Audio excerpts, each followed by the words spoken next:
Friday morning, guys. My name is Jerry Miller, and thank you kindly for joining us on Real Talk with Keith Smith here on the I Love CVille Network. Our studio is smack dab in the middle of downtown Charlottesville, about a block from the Charlottesville Police Department, about a block from the courthouses of Albemarle County in the city of Charlottesville. I think maybe about 30 feet from one of my favorite attorneys' law firms, in Lloyd Snook, which is right down the hall from us. Today's program, I think, is going to be absolutely dynamic. We have Mayor Juandiego Wade in the house. We have Councilor Lloyd Snook in the house. And, of course, we have the distinguished and well-spoken Keith Smith in the house. Judah Wickhauer, if you could go to the studio camera as I pass the proverbial baton to my friend Keith Smith. Yeah, you had it at distinguished, the well-spoken part. I think is questionable. How about frequently spoken? Huh? How about frequently spoken? Talks often. How's that? So I should tell this. This is a true story. You can't help it. I can't help it. It's God's honest. My lips to God's ears. True story.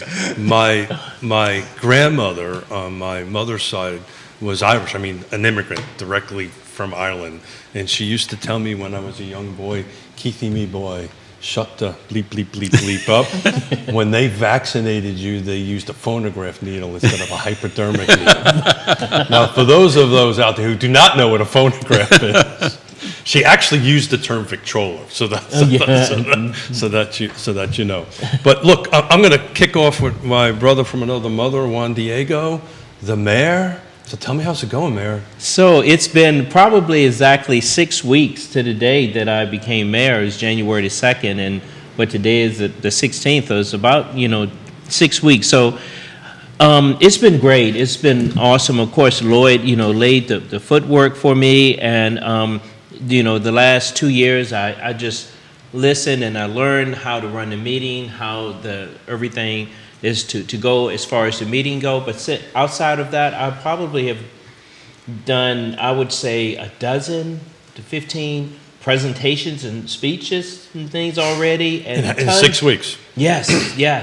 And tons already kind of planned for the future as far as graduation speeches and things like that. And I know a lot is going to be going on this month. I've already planned because it's Black History Month, and it's great. I really want to be in that space as a leader in the community. So it's been great, but Lloyd didn't tell me about all of those type of other things. That's okay.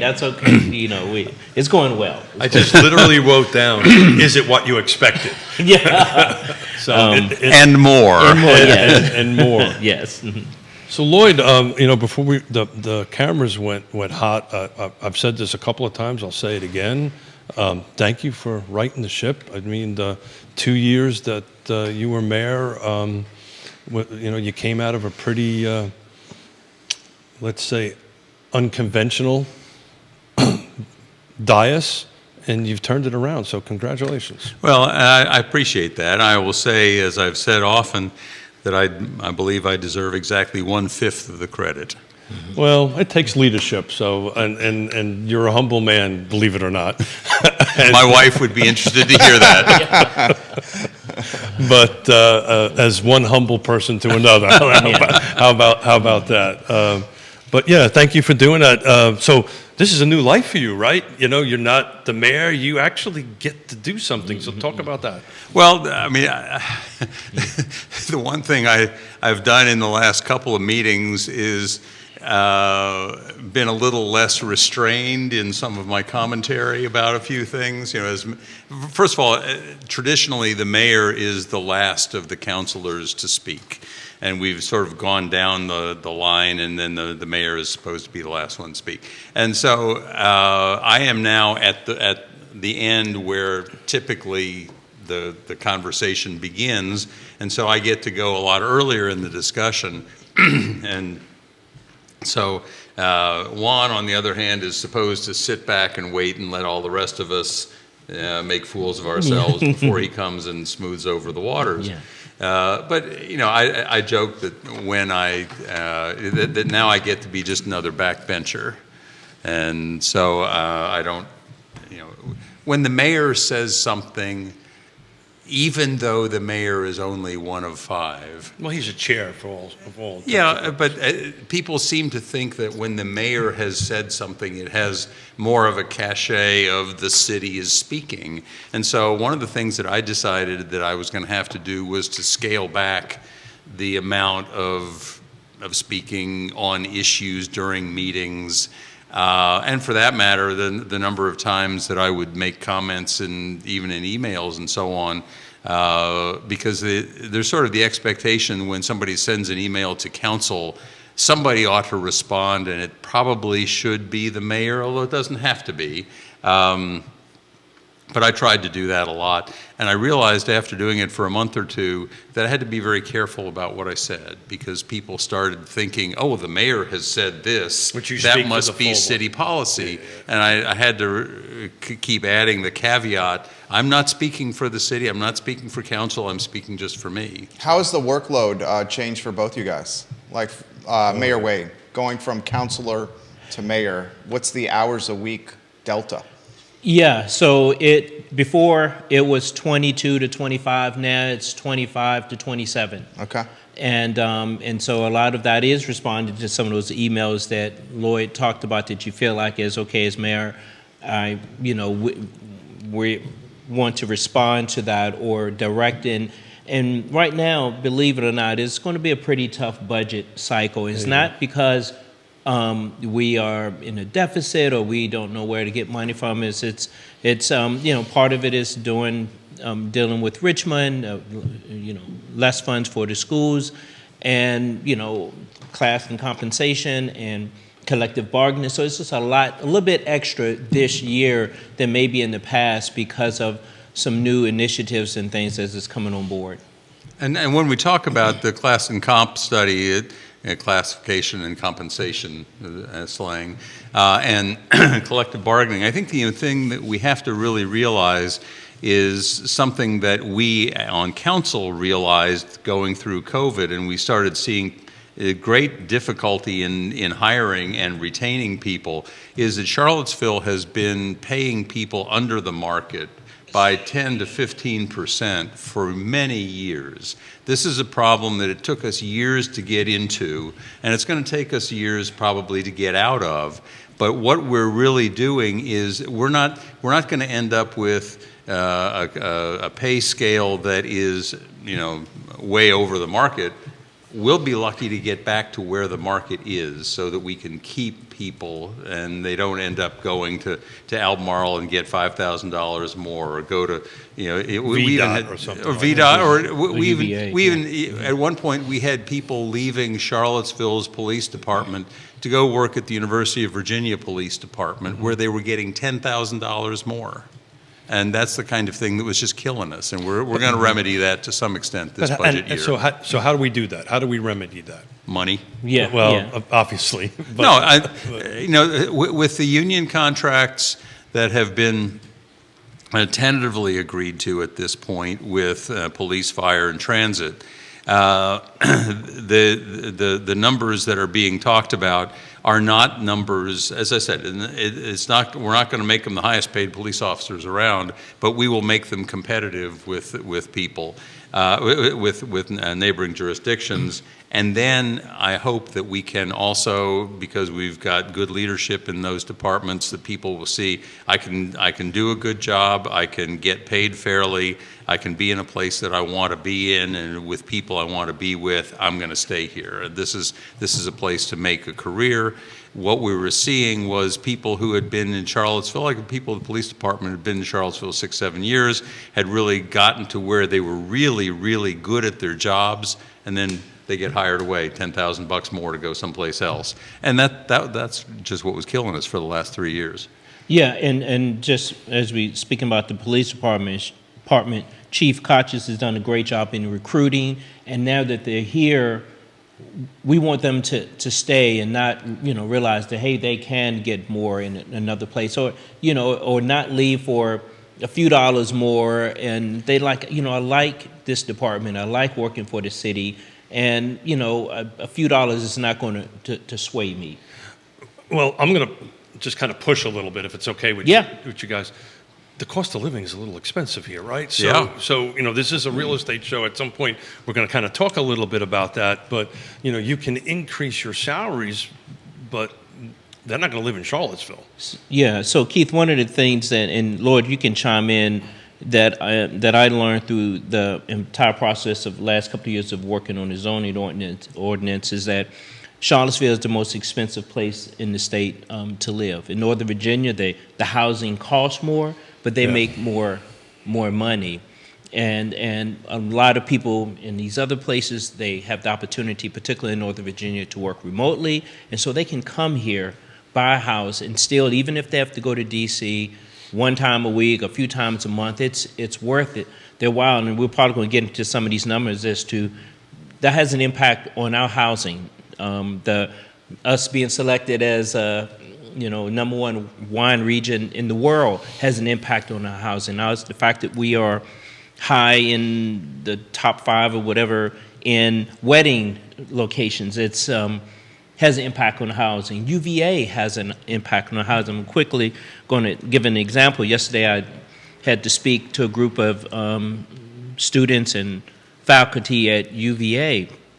And one of the questions I got after my presentation was, is UVA, what's the impact of UVA? And they specifically looked at housing. I mentioned that it does have an impact. And I give myself an example. When I was a student here in '88, I was looking for a place to live, and I found a room right at the intersection of Cherry, right behind the corner restaurant, just a little house there.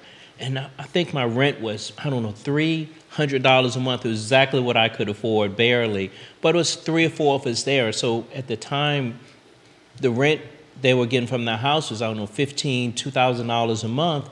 But at the time, they probably wouldn't have gotten definitely over $1,000 if it was just a house and not 4 or 5 students Well, living that's in it. $1,000 a door now, right? It's $1,000 per door in a building like that, just to put it in perspective. Yeah, and so I know that there was students and things have an impact on the housing market, and now you just can multiply that that number by 4 or 5, and the impact there. But it's definitely, we wouldn't be Charlottesville without the University of Virginia, but we just have to work with the UVA and the community so that we can make this a place for everyone to live.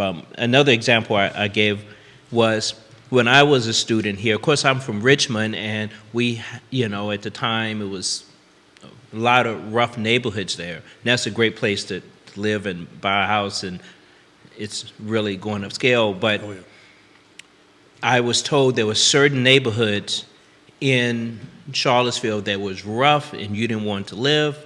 I always heard about Dice Street and things. You look at those neighborhoods now, 10th and Page, Fifeville, Star Hill. Those are the most ideal neighborhoods that people want to move into in Charlottesville, because you can live there and you can walk to downtown or UVA to a lot of places. And so things have really changed in the last 20, 30 years. But we still want to make this as a community for everyone to be able to live, work, and to raise a family. Keith, about 1980, the Planning Commission with Satyendra Huja was Director of Planning at the time, and Huja had the Planning Commission think about this as sort of a thought problem. Supposing you woke up tomorrow morning and the University of Virginia had announced that they were moving to Culpeper. I'd be living in What Richmond. now? I'd be moving to Richmond. And I wasn't on the Planning Commission at the time, but the point is that it forced everybody to think about how truly central UVA is to everything we do in Charlottesville. Much like what Albemarle County did with its DOD return on investment, right? It took a look at what impacts does the defense industry have on Albemarle County. Now, just to put a little bit out there, just a little fact out there, most of UVA is actually in Albemarle, right? Than in the city of Charlottesville. But you're 100% right. If UVA wasn't there, this funny Yankee voice wouldn't be sitting here, right? It just would be something different than I would never have come to Charlottesville. My father would never have come to the Darden School 60 years ago. But that doesn't change where we're at the moment. I was on a group call doing some panel speaking next month and had fellow real estate agents from Miami. When I told them, to your point, Juandiego, when I told them that our AMI is 123,300, they laughed. And that's going up. That's 2022 number. Yeah, well, it's 2023, but it's really 2022 math. Yeah. Right? Yeah. And in 2024, it's definitely The 2023 number hasn't come out yet. No. correct. Yeah, I think it's around April if I remember correctly. But just and I'm just looking at it right now. A one-person household to hit 80% of that, based on HUD's number, is $62,200. Right now, a police officer should be able to hit that range. Now, they're not going. There's nothing to buy, right? That's a whole different equation. But they were shocked. I think they're in the upper 90s, Miami. That we were at this number. They couldn't understand why we were there. But I've heard we were the second highest cost of living in the state of Virginia. But the cost of living relative to the salaries people are making. Earning potential. Earning potential. Yeah. This is a perfect segue into the conversation at a recent meeting over raising potentially the real estate tax rate. I think the conversation was, 96 cents to an even dollar. And it seemed to be maybe some early consensus, or if I was reading the tea leaves, some agreement between the two of you and Councilor Pinkston to go to an even dollar. I know there's a process, it has to be advertised, and just because the conversation is in the early stage doesn't mean we'll end there. Open-ended question for both of you. Mayor Wade, perhaps you start with this one. Yeah. What's the thinking? Tell us about this, Juan. What kind of tea was that you were drinking? No, I mean, I think that, He was smoking it. Yeah. So this is going to be completely political now. It's like, everything is all options are on the table. Sure. Because of those things that we had talked about, the class and comp, trying to address the school problem, address the affordable housing. We have a lot of initiatives on the table that we have as a community, as a council, made a commitment to. And so it is definitely going to be tough over the next few weeks on how to address that. We are getting an additional income revenue from the increased tax rate. They haven't, not the tax the assessment, but they haven't gone up as much as they have in the past. And people are happy about that, but we also have a lot of needs. So that being said, we definitely may have to look at some options like that, but as far as what amount, we're going to be discussing that, over the next month or so. So we have this conversation. I can't believe that Jerry and I were on our 5th year, or just about our 5th year of doing this. We have this triangle conversation this time every year, right? So we're talking rate, which is kind of one corner of a equal side triangle. You've got your assessed values, which hasn't come out yet, or have they? We got Assessed the, values, Yes, they're we've got out. our total dollar value. Thank They're you. out, yeah. Got it. So that's the two corners of it. The top end of it is the budget, right? Because you guys got a balance, unlike other governmental agencies, right? So, talk about the budget. Are we going to probably increase the budget, which means we're going to increase the amount of cash I'm paying, or are we going to try to balance it out? What's our thinking on the dais? So to me, that's the same question that he asked. I just asked it a different way. Y'all are good. Y'all have been working together for 5 years. Tag teaming. Mayor Wade, that was funny. Yeah. Mayor Wade. Yeah. So what do we really think about Taylor Swift and football? So is that a That's to be really where I wanna determined? go. Is that a to be determined, Mayor Wade? Yes. Yes. Ned Galloway sat in your seat, and we'll say it again a couple We got of some times. supervisors watching us here. If you really, really want to know how an elected official is going to vote for that year, pay attention this time of the year. Pay attention to budget season. You guys are right in the middle of it, right? We've got a lot of negotiations and stuff to go. So I didn't mean to put you on the spot, but I was just trying to figure out, is it possible to get to a revenue neutral perspective, or is that not a realistic expectation? Well, revenue neutral. From my tax dollars, my amount of cash I'm paying. Yeah, there is no way we are going to be able to cut enough out of the budget to get to balanced without some additional revenue. And then let me say, because I was the one who sort of, I think, initiated this topic. When Charlottesville... The tax rate topic. Tax rate topic. Yeah. When Charlottesville reduced its tax rate from $1.13 to down to 95 cents over the course of about 4 or 5 years in the early 90s, I guess it was. I said at the time that I thought we were making a fundamental mistake because I thought we were undertaxing. We were not collecting enough to enable us to do the maintenance we needed to be doing. You can look around at the schools and a lot of other places and people will say, why isn't this being better maintained? Well, the answer is because we haven't funded things appropriately, and maintenance is always the first thing to go. You can always defer maintenance until the next tax year, and the next tax year, and the next tax year, until finally you can't any longer. Another thing that happens is we defer salary increases. Because personnel is the largest single expense that the city has. And so if we don't give people raises or we give them a 2% cost of living instead of a 4% cost of living, it spreads wide and it makes a big impact. So the bottom line is we have been underfunding ourselves for a long time. If you look at comparable cities, and it's important to distinguish between cities and counties here because cities have expenses that counties don't have. Mm-hmm. Cities have to build and maintain their own roads. Mm-hmm. In the counties, those are typically handled by VDOT. Snow plowing is handled by VDOT. It's not handled by the city handles it itself. There are other things like that, how you handle police departments versus fire departments. Do you have a 24/7 publicly funded emergency medical service of some sort? Things like that. So it's really, people like to say, well, how is it that Albemarle or these other counties can be under 96 cents? And why is it that the city is at 96 cents? And I said, it's impossible to compare apples to oranges. That's here. a great point. I don't think not too many folks actually point that out and talk about it. And the extra thing you can add to that, even though there's co-sharing and so forth and so on, you don't control your own water and sewer system. For all intents and purposes, that's a Ravenna Service Authority, right, which you guys are part of, right?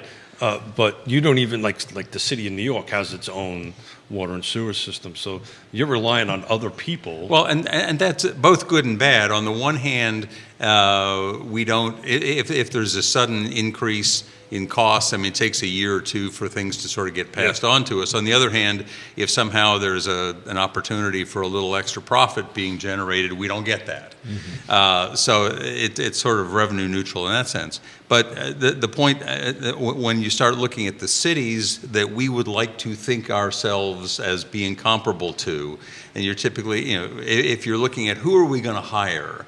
Are we going to hire somebody who might have been coming from Arlington, or somebody who might have been coming from Bristol? We like to think of ourselves as competitive. I'd take the Arlington hire. Yep, and as most people would. Yeah. And Arlington's a county, but even there at $1.03. If you're looking at Alexandria, can you afford them? Well, can you afford that person? That's right, and you can't afford them if you're not paying well enough. And if you're not paying well enough, it's because you're frankly taxing enough. And so, so the bottom line is, for most cities in Virginia, the average rate is about $1.20. If you look at it in terms of Charlottesville, again, trying to compare apples to oranges, we get about, with a functional equivalent of 17 cents on the tax rate in terms of revenue sharing. So if you wanted to try to balance the $1.20 in most of the cities in Virginia versus Charlottesville, a fair basis of comparison would probably be about $1.03. We're not there yet. We're not talking, and I say yet, I don't mean to imply that it's a goal that we get there, but it's a point to start thinking about in terms of limits. And so I frankly think that the city can, in terms of trying to compare us to the rest of the state, we could be up to about $1.03 and still be in the lower portion of cities in Virginia. I'm not asking for $1.03. Don't get me wrong. I get that. Yeah. I get that. But, just to kind of put a cherry on the top of this, I'm the chair of the land trust, and I love to come to ask you guys for money, right? So that's got to come from somewhere on it. Well, and they also got a boatload of positions open that they need to fill. And that's they got a deputy city manager that was on the job for a New York Minute. They got a city engineer spot that's completely open. The deputy city manager salary range goes up to $1.25. Actually, it's higher than that. It's the city engineers goes up to $1.25. The deputy city manager is even higher than that. And they got to fill these spots. These are key positions. But this is not exclusive to the city of Charlottesville, right? This is a common practice. I'm also the treasurer of the Thomas Jefferson Planning District Commission. We just lost our transportation person to VDOT. Who's that? Sandy? Sandy? Oh. Yeah. It was in a public meeting, so I could talk about it. Okay. Yeah.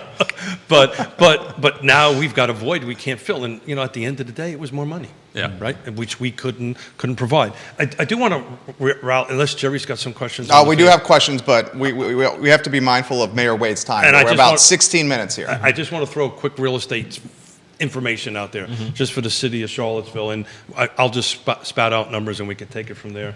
Judah, we're going to start with slide number 3. So slide number 3 is talking about the number of sales and 4-year breakdowns between 2016 and 2023. Make a very short synopsis to that. The sales volume of homes that were sold in 2023 matched 2011. So we have not been this low in volumes of sales in the city of Charlottesville since 2011. Let's talk about slide number 4. That's where the numbers are, guys. So, in 2023, the average sales price was $555. Back in 16, it was $328. That's a 70% swing.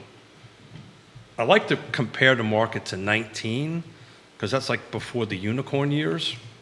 So 2019, the average sales price was $415. That's roughly 33%. So between 2019 and 23, we went up a third in the actual average sales price. The only reason I'm throwing that out there is back to the assessment thing. It's kind of tracking that. Jerry, one of the viewers put in an assessment on it that I think the 250 and below is like 11% jump, which I kind of have a problem with because the people that can afford it the least are the ones that are going to go ahead and get it. So I just, how are we going to reconcile this? How are you going to hire people, pay them well, and get them to move into our city? I know this is a very rhetorical question. But other than use the land trust. Yeah, well, the land trust is definitely going to be one of the tools. Yesterday, during the chamber state of the city and county address, both Jeff Richardson and Sam Sanders addressed this in some form or fashion, the issue of housing. Sam said that he has options and he is still finding it difficult to find a place here in the city to live, and so he's looking for that. And For himself personally? yes. We gave him a year to buy a house or to get a residence in the city. And this is a gentleman who's making total compensation $250,000. Right. Yeah, he had just signed a lease when we offered him, for apartment. He would do. But anyway, and if I have the numbers correct, I think if we have some board of supervisors officials, they can state it. But in the county, I think they were talking about the housing issues there, but that last year it was 100 units, homes sold between 1 and 2 million. If you tune on Wednesday, I got Woody Fincham coming in, and we're going to focus on the million and up market. We'll have specific data for that. Yeah, so this is a world with which I am unfamiliar. Yes.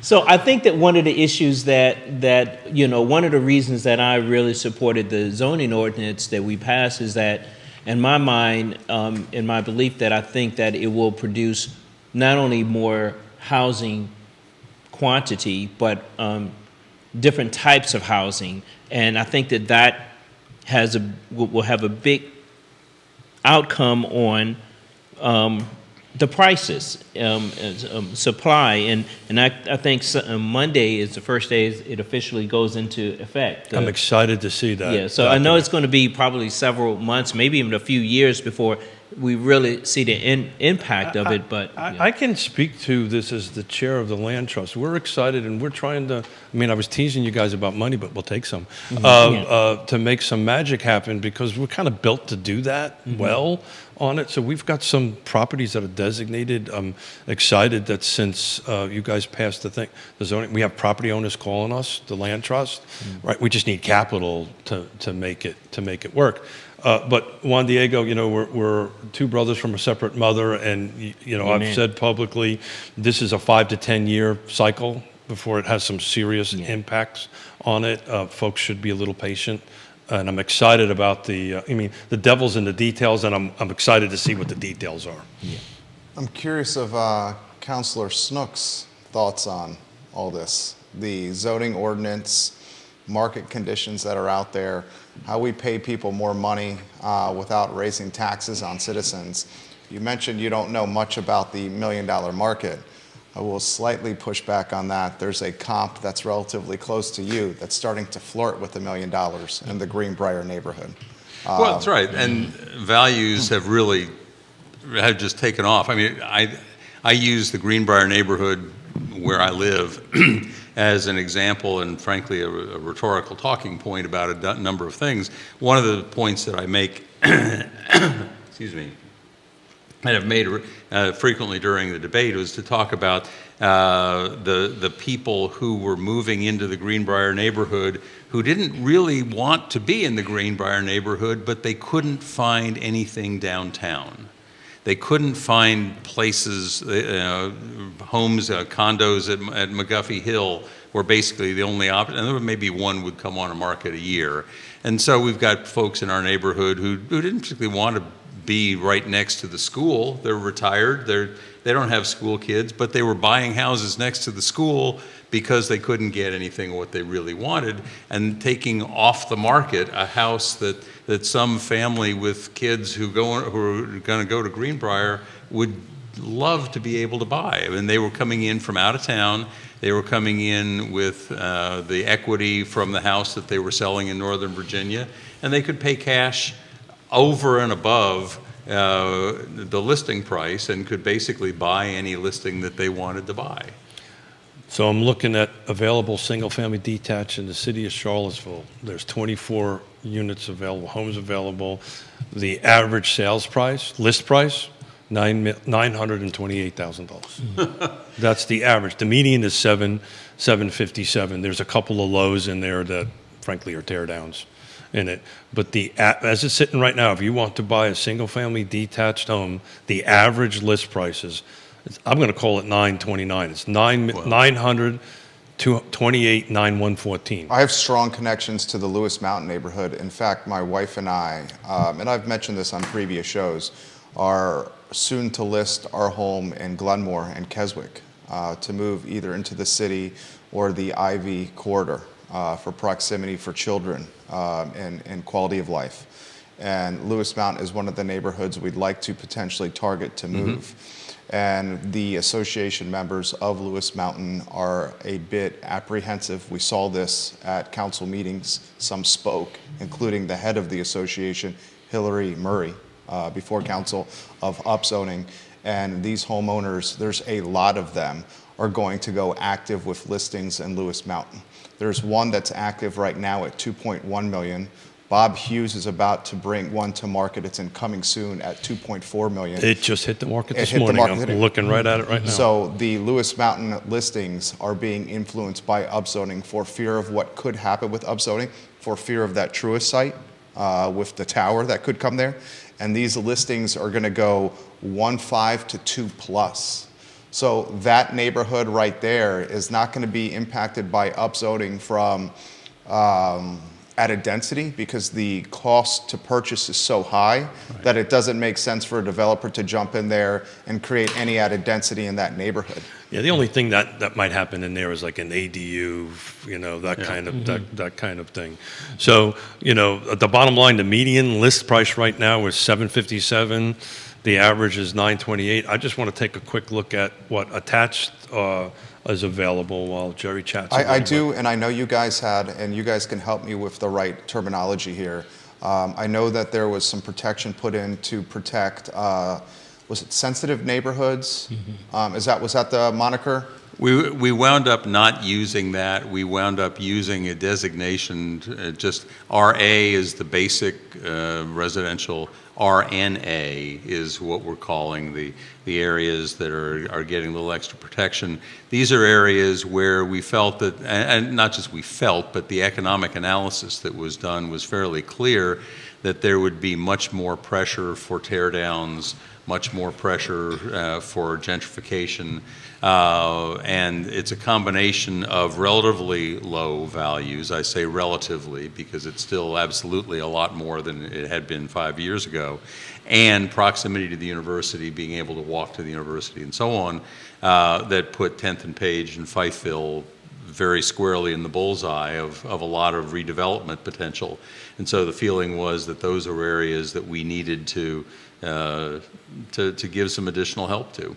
Sarah Hill Buchensky watching the program, she says, I want to give a shout out to Mayor Wade. My sister reached out to him with some concerns about the zoning ordinance, and he was the first person from the city to respond to her emails, phone calls. And not only did he respond, but made the effort to meet with them in person and talk to them.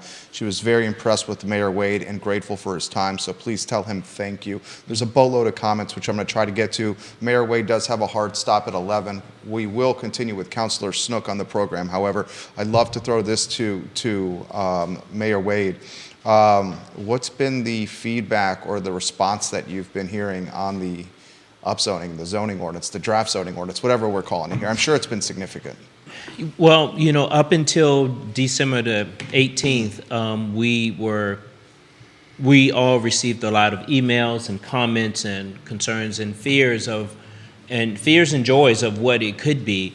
But since then, it's, I think I can say we have been, sued, and that's going through the process.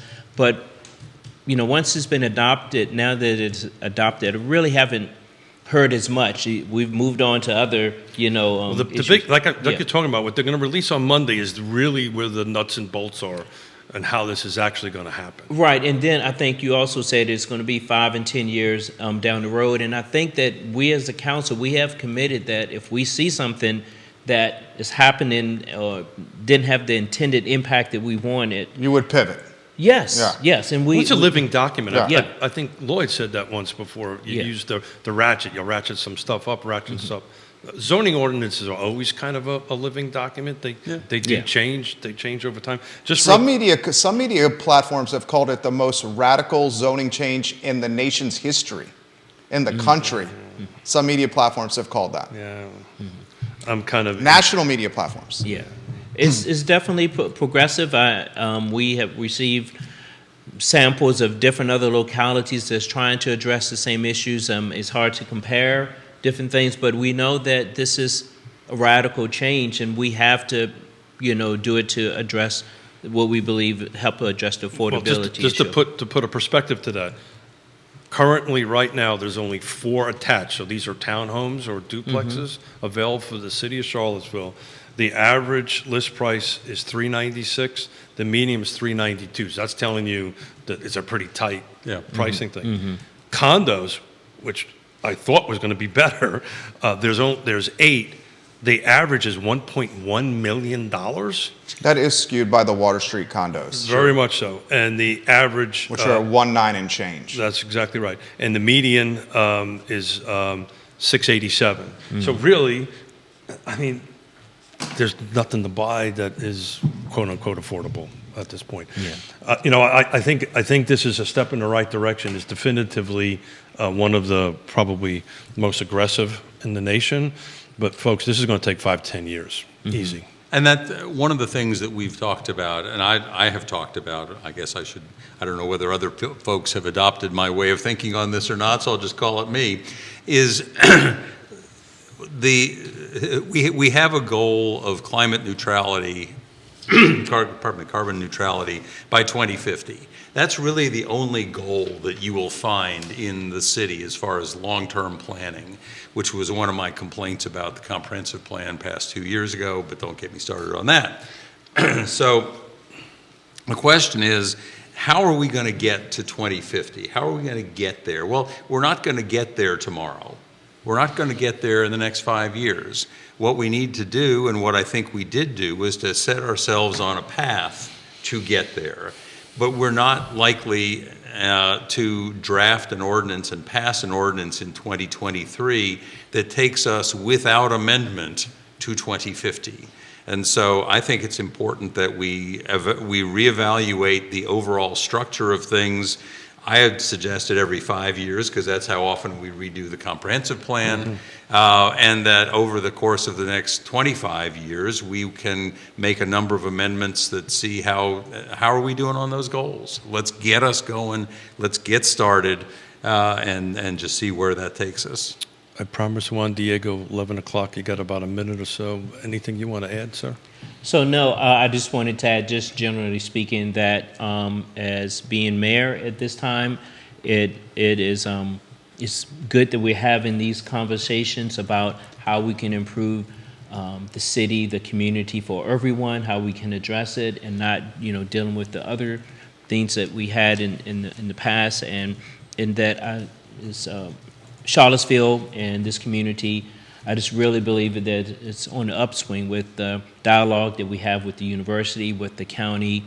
Lloyd and I had started to meet with the chair and the vice chair of the Board of Supervisors pretty much on a monthly basis. Brian and I have already picked that up, meeting with Jim and Diantha, and I think that it's great that we are having this dialogue, that we can converse to address these community issues, because if you look at other states like Florida and North Carolina, there's really not a big distinction between the city and the county. Right. They all kind of look at it holistically, and I think that we need to start doing that as well. Supervisor Pruitt watching you right now. In fact, there's two supervisors watching you guys. I do want to, and we're up the 11 o'clock gun here, the marker with Mayor Wade. I want to give him some props and highlight Black History Month, Mayor of Charlottesville, man doing things fantastically well for the community. We are very fortunate to have him. His time is precious. Not only the mayor, right, but I would imagine a number of speaking engagements this particular month, sir. Yes, thank you, thank you. It is, and again, I think that as elected officials, we want to be in this space. I was at the chamber event yesterday, and I had a banker. She's part of a program where they're hiring youth for the summer, and they're reviewing applications. And she told me that they were reading the application, and this young lady listed me as one of her role models for being a public servant. She didn't give me the names or the details, but I would venture to say that over the years, it's one of the young ladies or groups that I spoke to, and I inspired her just like someone inspired me when I was growing up in Richmond. I think we need to be in that space. It's our duty to be in that space. We have some tough meetings, not that I don't like spending time with Lloyd and my other colleagues, but we need to be in front of our young people. So thank you so much. Absolutely. Thank you, Mayor Wade. My quick wrap up on this, Juandiego, Yonna says hello. I would be in serious trouble if I did not say that, and she said thank you for all you're doing. Thank you. So I told Keith previously that we both married way outside of our zip code. I think all four of us did. All four of us did. Yes. Well, I think I won, but anyway. It's not a competition. It's not a competition.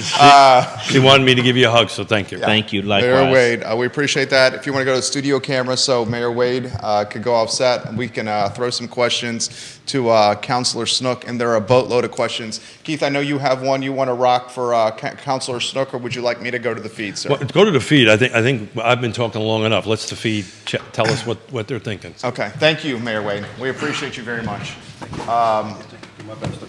I'm curious of your take on this, and I very much enjoy when you guys come on set. Very much enjoy when you come on set. You're very straightforward with your answers, which is appreciated. What was your take on the CRHA, the sale of the properties? Was it one on Avon and one on Levy to the city? I think it was in the $4 million price range. Right, 4.2. With a portion of those proceeds then being utilized by the Charlottesville Redevelopment and Housing Authority for a 2.6 million and change purchase on the downtown mall, a building that's been sitting on the market for a little while. Well, the first thing I would say is that we have sort of an odd relationship with CRHA. We appoint the members of the board of CRHA. One of our counselors, Michael Payne, is on the board of CRHA, but we don't control them. We don't actually hire the director of CRHA, John Sales. And so we're a little bit arm's length with them. I say a little bit because given the fact that we could, in theory, fire every member of the board and appoint a whole new board, we can't claim to be completely hands-off. But one of the challenges we've had in dealing with CRHA over the years has been that their finances have been pretty rocky over the years. And Understatement. They were under the gun from HUD to have a long-term sustainability plan, what I think most businesses would think of as a business plan. What's your model? How do you expect to pay the bills? And one of the problems is that going back to the 1990s, Congress decided that they would underfund housing projects. And so the amount that we were getting that CRHA was getting in funding was by law basically always going to be about 11% under what they needed in order to make their books balance. And that's what I said earlier when we talk about when a public entity is underfunded, they sacrifice maintenance first and salaries second. And that's exactly what has happened with CRHA over the years. And all of the problems that CRHA has had have been related to those two. And so they have come to the city every year and they want more money for operations and they want more money to help do this redevelopment and that redevelopment.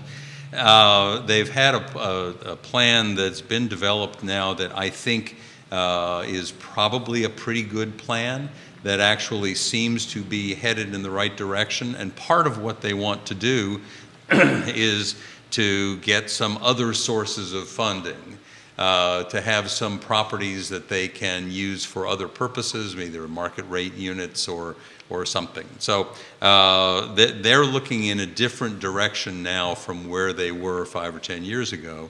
And part of what, if we really want to look long-term, the next long-term project for them is the redevelopment of West Haven, which is going to be extremely expensive, but it also has the potential to generate income from commercial applications and some of the properties that are, for example, they could very easily have a building with retail on the ground floor and housing above and that sort of thing. So there's some potential there. This is a long way around to getting to this particular point, which is that the property at Avon and Levy was bought by CRHA many years ago, really not so much for the property that faces onto Avon, but for the parking lot, what we now know as the parking lot, that was intended to be, in the original conception, a place where they would build some affordable housing units that they would move people into while they redeveloped West Haven or while they redeveloped South First Street or someplace like that. Well, over the years, they decided it was better for them, for everybody, for the residents certainly, to try to develop the properties in some fashion that didn't require them to be moved twice. And so that's... He's talking people. The people. Yeah. And so the need for that property, for the purpose for which they had originally bought it, faded away. So they've got now this property that they're basically letting the city have a parking lot on, which is definitely not the best and highest use of that property. And so the question is, okay, what are they going to do with it? Well, if they're not going to put housing on it, that they're going to put housing on, then what can they do? Well, one of the things they could do is sell it to the city, let the city develop it. Perhaps we're thinking maybe the property, the old gas station bike shop that fronts on Avon could be a commercial use. Community bikes. Community bikes, which is now out. But so they could, that piece could be for a commercial use, and that would probably be a better and higher use than having something, just affordable housing, for example. The other piece that we're looking at is, and this is what has generated the most attention, is the potential to use it for permanent supportive housing. Just to keep everybody's terminology straight, if we look at the building that's called The Crossings at 4th Street in Preston, that is where people who are long-term or had been unhoused are able to get places that they stay in for months to years while they try to get their acts together and their lives together and be able to make something better for themselves. It is not a short-term transient 2 or 3 days, couple of weeks, and that sort of an experience. It just creates a very different feeling for everybody. So I think that the people who are in the area of the permanent supportive housing at Crossings would say that that's a fairly stable population. It's not a crime-ridden kind of a facility, and that if that's what we end up doing, having a Crossings 2, so to speak, on the Levy site, that might be a very good use for it. I say it as it's very hedged and conditional and so on because we don't really have a full study done of exactly what the nature of the problem of the long-term unhoused folks really are. How many are there? How many are we planning for? How are we going to do this?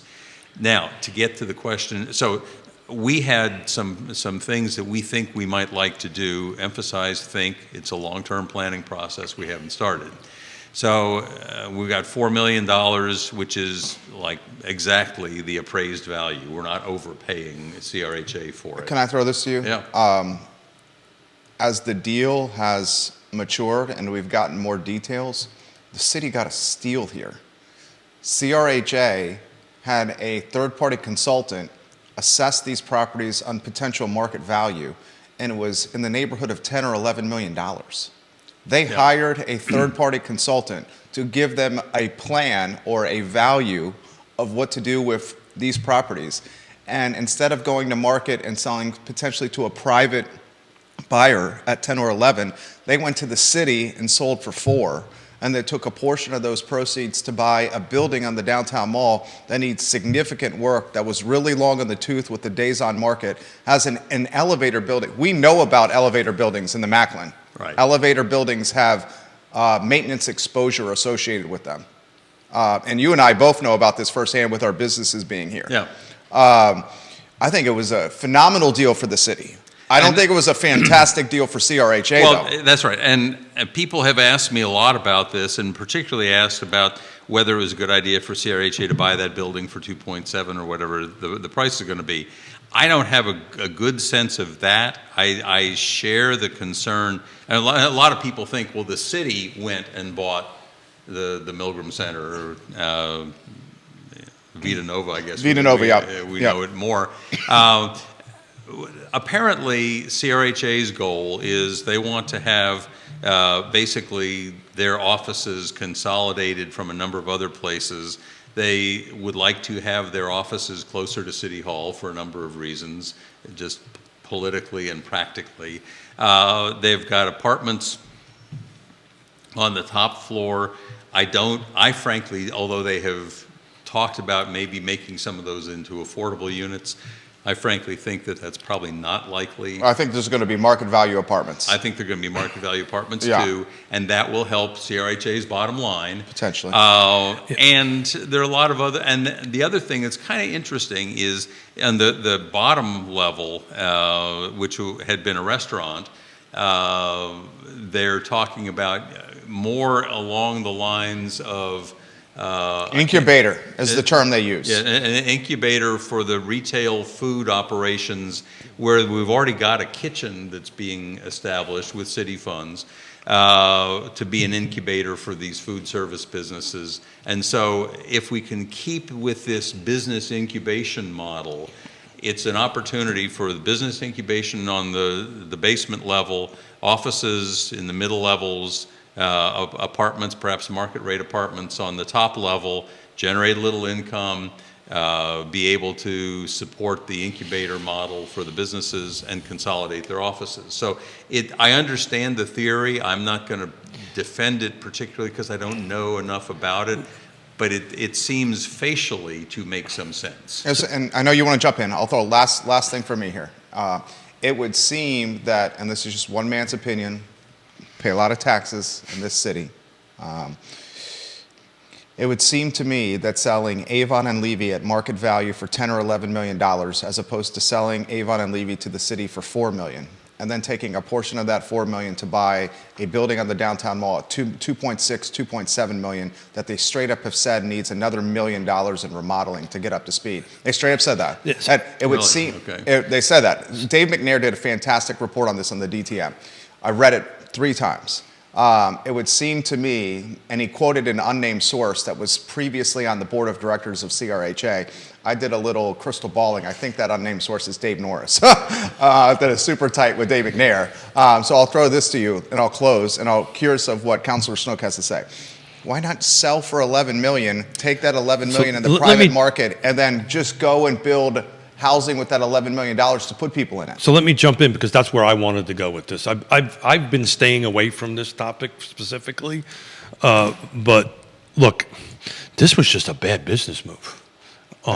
I guess that's the point I've been making on this and network I'm for 2 just weeks. going to be a little bit more direct about it. I don't get it. Right? It's a great business move for you guys. Yeah, That's right? what I've been saying. Right, great business news for you guys.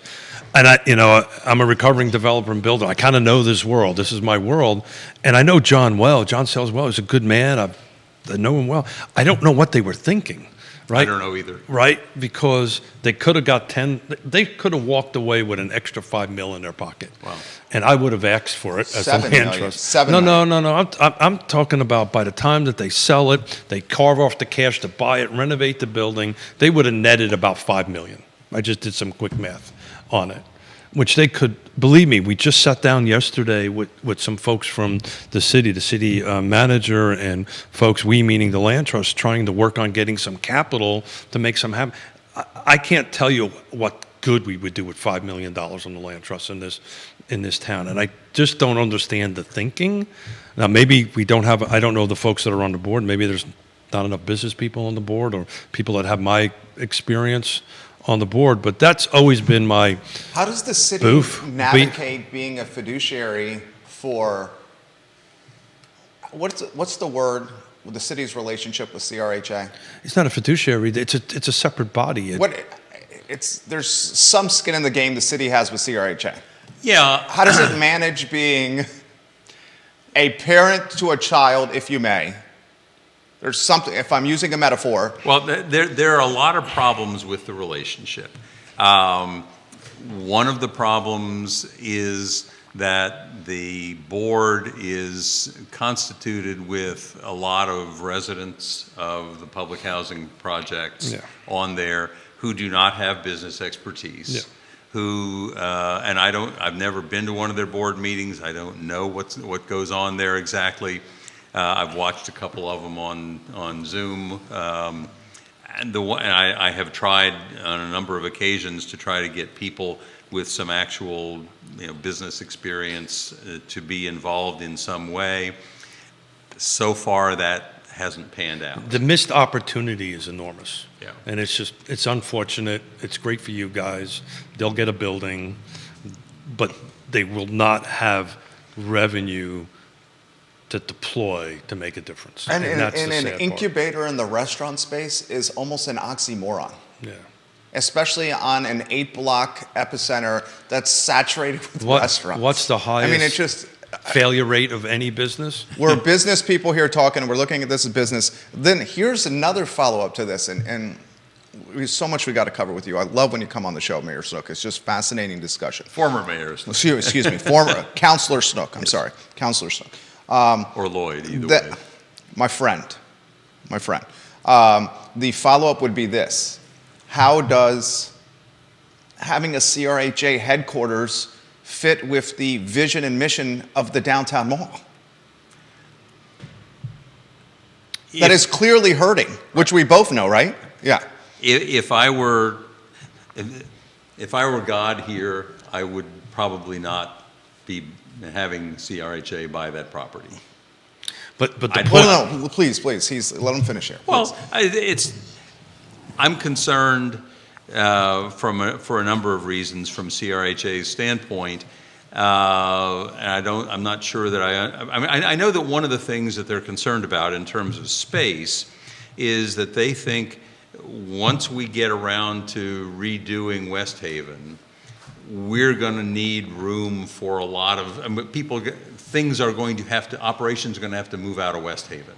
The West Haven Community Center is no longer going to be there for at least during the construction process. Who knows what it's all going to look like? They've got a lot of work to do. I don't know what all their pressures are, but I agree with you all. I mean, I'm sitting there looking at the money and trying to figure out what makes sense for them. I have to assume they know their affairs better than I do. I don't know. I think who's on the board is the problem.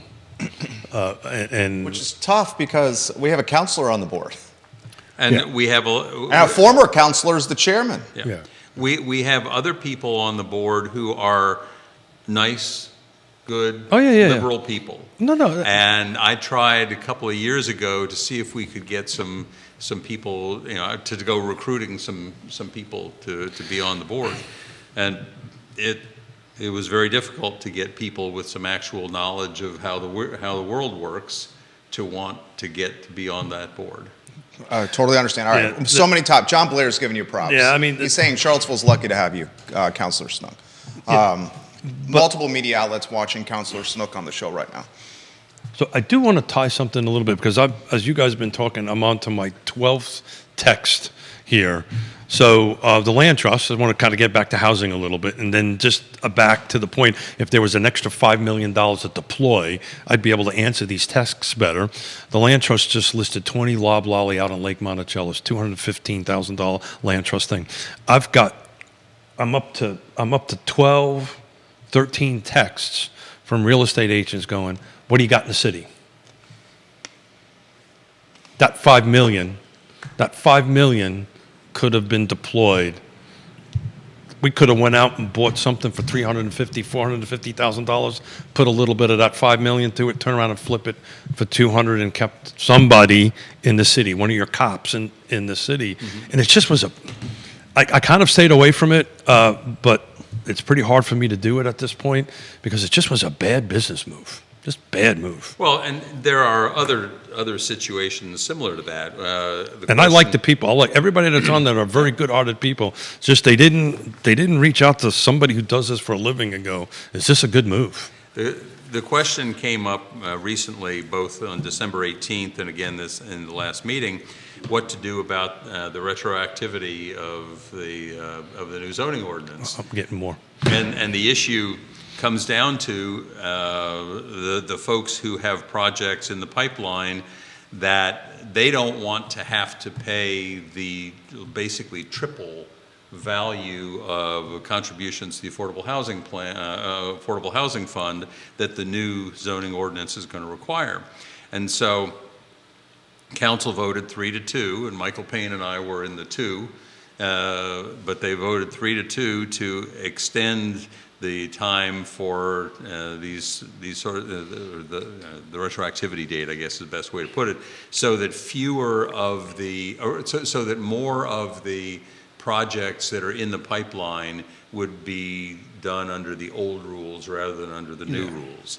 In the process, I believe, if those projects were to be built, we could have another $20 million for the Affordable Housing Fund, which we are now kissing off. Yeah. We're not going to get. Yeah. And so there are a lot of other decisions like that we have made that I don't think were wise in that respect. Again, the question is, well, why would the developers who wanted this different retroactivity date, why would they want the old ordinance? The new ordinance is more pro-developer. It depends on it. It depends on where they're in the pipeline of their development. Thank you. Because they have their pot committed to certain plans, is what he's going to say. Yeah. These are people who do not yet have an approved site plan. If No, they've no, got sir. an approved site plan. No, sir. I'm going to jump in a little bit. This is definitely my sewer. Right. They've spent hundreds and hundreds of That's- thousands of dollars Yeah. before they even submitted. Right. We got information from them, from Cadre, on the 5 projects that were discussed, and the actual cost of development that they've already incurred works out to an average of $300 per Really? dwelling unit that was being constructed. Well, how many dwelling units are we talking? Supposedly 1,000. So there you go. 300 times 1,000? Well, the point is that $300 out of a construction cost of however many millions. Well, this is pre-construction expenses. So. Well, okay, but what their complaint was, we're going to lose the money we've already invested. The problem with that logic is that every dimensional constraint, every planning constraint is more developer-friendly in the new ordinance than in the old ordinance. I would not disagree with that. And the only thing the only actual cost that is meaningful is the additional cost of the affordable housing So contribution. what I will do, I will invite you back on in about a month, and I'll actually have one-on-ones with these folks and see if I can get a little bit more details. And One share of the it. things you may find as you look at the 5 units, the 5 proposals, some of them can't be built anyway. We'll see. There's always that. That's right.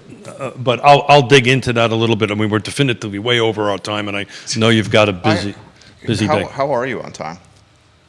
I don't even remember. I think, let's see, I'm good for at least another few minutes. Yeah, Okay, good. I'm fine. I love spending time with. Good. with I'm here. I love Councilor this Snook. conversation, but I wanted to be I have so respectful many- to you and Absolutely. I just had a couple questions on what his thoughts were on how do we revitalize and get the mall back to speed, downtown mall back to speed. Well, I'm on one of the committees that's trying to to make some headway on that.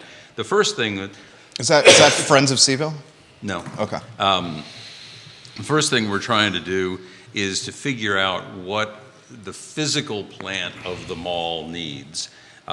Trees. What are we doing about the trees that are dying? How are we going to replace them? I think the trees are an absolutely essential part that we have to figure out some way to deal with intelligently. One of the things we learned in Central Place is maples are a lousy choice.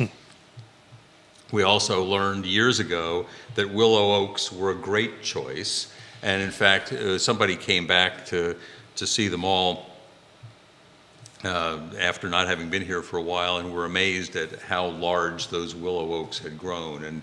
And they refer to the little groves of 5 or 6 trees as bosks, and how the bosks had turned into such great places to have your outdoor cafe and so on.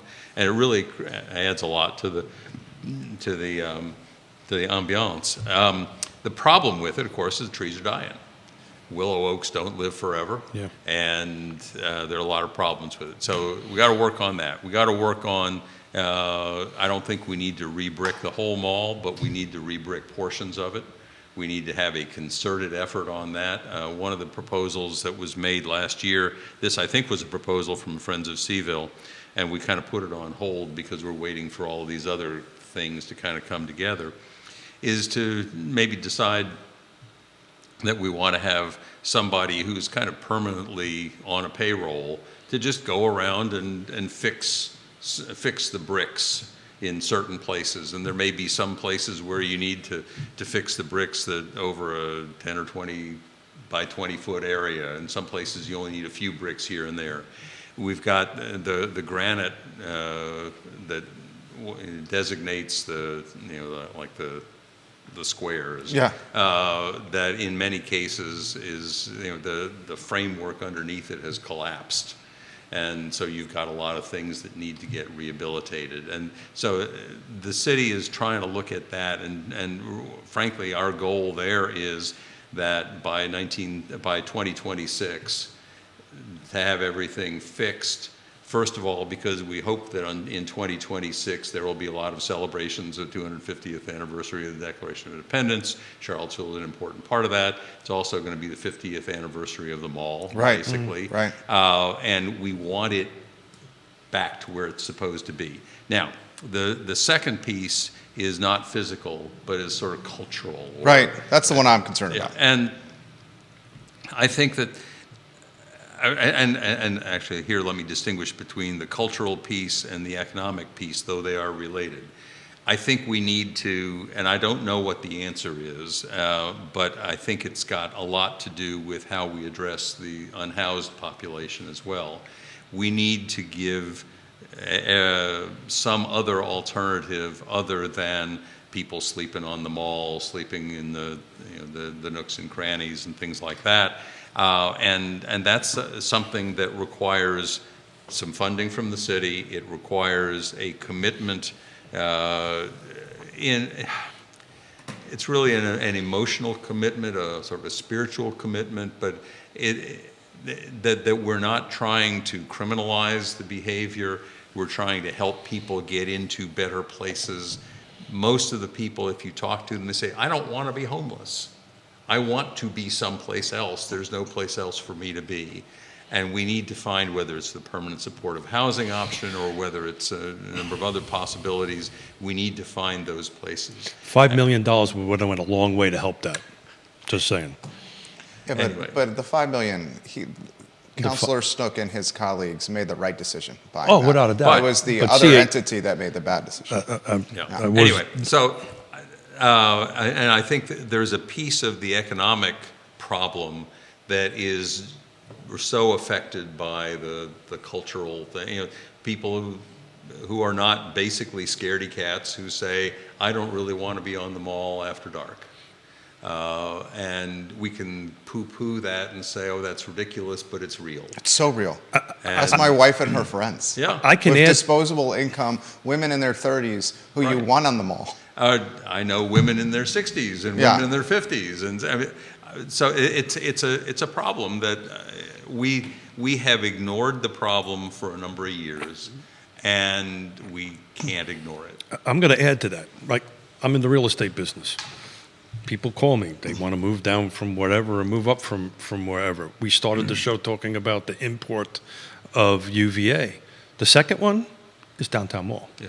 Right? And I get these questions. Is it okay to go down there at night? Is it safe to go down there at night? So I hope the rest of the city councilors understand the economic impact and the cultural impact of that. But those are the big questions. I don't have any formal study to do that, Yeah. but we get enough phone calls, right? And to add to that, the Office of Economic Development recently released its vacancy reports for the city. And the thesis or the theme of the report was the vacancy reports have rebounded, the vacancy levels have rebounded since the pandemic. And that was the theme that was being pushed, that we're at the most filled storefronts since COVID. And I pushed back on it on our 12:30 show with, if we're filling the vacancies with big box brands that are not tied to the community, is that really a healthier economy? Mm-hmm. And I also pushed back on it by saying, you and I are on the downtown mall every day. I see you every day. I'm literally on the downtown mall every day. I don't see the same zest or energy or buzz or positivity or foot traffic as we saw in 2019 on these 8 blocks. I would agree with that. And as someone who's got a lot of skin in the game, and I know you do too, I just would love to see that energy return. And I look up to you here. I'm curious to see how we return that energy. I mean, this is why you get paid the big bucks, sir. the $18,000 a year as a councilor. How do you return it to 2019 buzz and energy and zest? Yeah, and the simple answer is I don't know, and that's not my expertise. What I would like to do, we have a sense of what we can do on the physical side. It's a question of getting the right plan and then implementing it. On the sort of the social side and crime and all that, on the perception of crime anyway. I think that's what it is. Yeah, because realistically, I don't think that Charlottesville's downtown mall is any more crime-ridden than any other place, but everything that happens, there are thousands of witnesses to. And we had the shooting at Lucky Blues a year or so ago. Still in the news. Still in the news. Yeah. And it's one of those things where that could have happened at literally any place in Charlottesville. There's nothing unique about the mall that caused it to happen there. but it's part of the perception. That's where the And- tourists go. That's Yeah. where the out-of-towners come. Well, we and that's also what they have see. like a dozen, for lack of a better phrase, like soup kitchens that are providing meals each day to the houseless population, and the houseless population is hanging around the mall because you have free internet, you have passerbys that may contribute money from a panhandling standpoint to the houseless, and then you just need to wait a couple hours until your next meal is ready to go at one of the soup kitchens around here. And I've been stigmatized from a portion of the population locally by saying this. I think we need to move the support services for the houseless population off the mall, elsewhere. And it's not because I don't want to support the houseless population. I still want to offer the hand up. But keeping the services around the mall is going to create a lingering impact or effect with the houseless population around what is certainly the epicenter of Charlottesville. And back to the 5 million. That's what but it's money. It's all about. Sure. It takes dollars to do this, and it's just beyond me why we didn't capitalize on that. And but Jerry's pretty spot on this. I want to be able to bring my 6-year-old and our 14-month-old here till I'm 80 years old. I wanted to take my mother out, my 80, we're going to get in trouble, because she watches the show. 39-year-old. 39-year-old, I don't understand why I'm 60-something, she's 39, but anyway, out for dinner, and I said, hey, let's go down to the downtown mall. She wouldn't go. This is a woman that grew up in Brooklyn, in the city, when the city wasn't such a great place to live. Yeah. She won't come down, just won't do it. And, that's just a sad state of affairs. Any Well, one thing I wanted to just mention, and this is something that I think Sam Sanders is trying to work on. We don't have a good network of how we're responding to the problems of the unhoused. We have some patchwork going on. We have some organizations that don't necessarily like each other and don't necessarily talk to one another very well.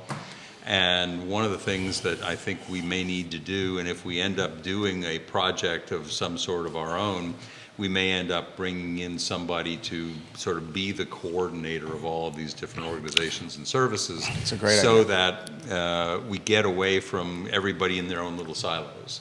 Because that's been part of the problem. I'm And it so should glad you almost brought be that done up. in conjunction with Albemarle County. Well, and Albemarle County, to be fair, has been quite helpful in this respect. I mean, Charlottesville and Albemarle have cooperated on, for example, the Premier Circle project. It happens to be in the county, but the city is supporting it, and we have been led to believe that we can expect some county help for whatever we do in the city, because we are one economy. We are Definitely. one population, we're one society, and I'm just so delighted that we've got a board of supervisors, although they're coming from slightly different angles. As individuals, they perceive the problems in similar fashion. So Lloyd's on the Regional Housing Partnership, right? That was several years ago that was created to help with this, to be more of a regional perspective. But I'm so glad you brought this up. My first foray into the affordable housing space on it, I thought I came from a pretty ruthless business until I started working in the nonprofit affordable housing space in volunteer time. They are, it's just everybody's chasing the same dollar in it. And you're 100% right. Different organizations don't talk to one another, and we're just never going to get this better unless we start speaking to each other collectively. That's what the beauty, I think, of the Regional Housing Partnership. And thank you for being part of that. It's been an interesting experience. Councilor Snook, you're an interviewer's dream. I think you make the job easy. I've said that to you multiple times. I mean that. His name is Lloyd Snook. He is, I'll say this again, and not to embarrass you because you're right here. I think your legacy is firmly cemented in Charlottesville's history books, and it's a legacy of impact and significance and positivity. Thank you. I sincerely mean that. You were the right person at the right time to get the ship righted. Thank you. Keith Had a lot of help. Yeah, Keith Smith, Lloyd Snook, Judah Wickhauer, Real Talk with Keith Smith, archived wherever you get your podcast. We're going to play back some of this sound on the I Love CVille show, guys, at 12:30 because I think it was extremely newsworthy today. We appreciate you guys joining us, and have a good weekend. Take care.